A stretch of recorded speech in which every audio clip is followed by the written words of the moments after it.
দেখুন আমি মাথায় কি নিতেছি। এগুলো হলো কালাকেশরে। তো এগুলো মাথার জন্য অনেক বেশি ভালো। আর ওই জন্যই আমি ওই গাছগুলাই ভালো করে রস করে প্রথমে ধুয়ে নিয়ে তারপরে পাটটাই ছেঁচে তারপরে রস করে আমি এখন মাথায় নিতেছি। তো যাদের চুল পড়ার সমস্যা আছে তারা কিন্তু এভাবে ট্রাই করতে পারেন।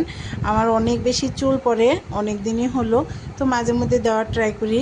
কেউ চাইলে মেহেদির সাথেও মাথায় দিতে পারেন, যারা মেহেদি দেন মাঝে মধ্যে।